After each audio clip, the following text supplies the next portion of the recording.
Bismillahirrahmanirrahiim. Waa Somali News. Maanta waxaynu ka hadli doonaa soonka iyo caafimaadka ku jiro.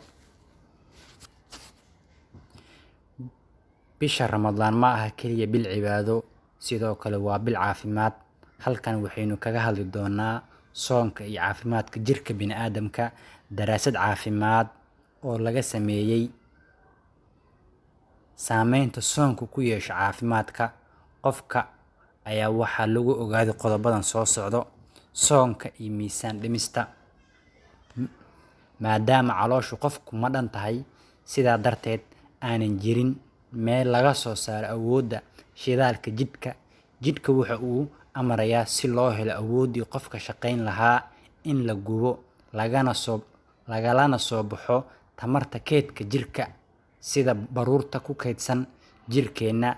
Sidaasina waxay leedahay faa'iido dhanka miisaan dhimista ah: joojinta balwadaha xunxun bad habitants.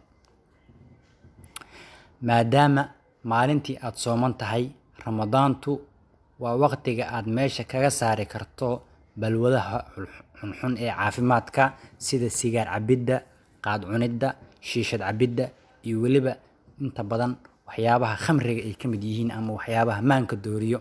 Shiishadii ayaa ka mid ah.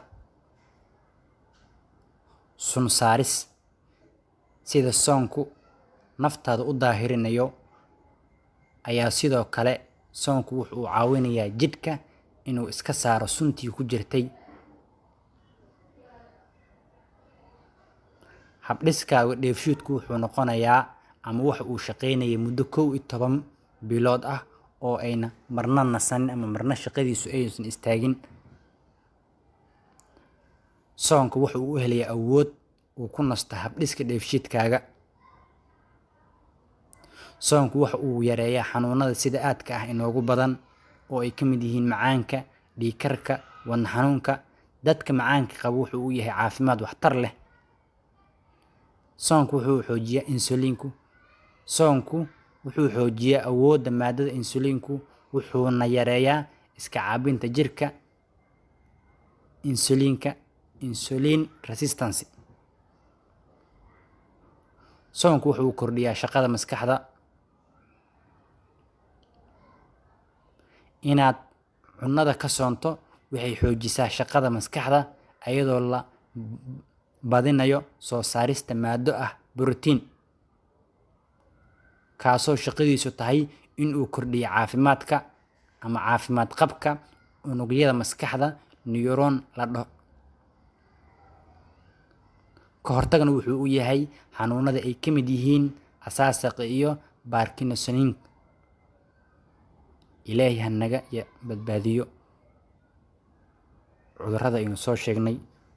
Soonka aynu badino maalmaha Isniinta iyo Arbacadana aynu soono si Allah aynu u weydiisano caafimaad iyo weliba dambi dhaaf. Shayga kaliya laba faa'iido leh waxaa la yiraahdaa waa soonka, maxaa yeelay marna caafimaadkaaga ayaa ku jira, marna waxa ku jiro raalli ahaansho Ilaahay ah. Haddii aad ku cusubtay channelkeed, markale waxaynu ka codsanaynaa subscribe. Wassalamu calaykum warahmatullahi ta'ala wabarakatuh.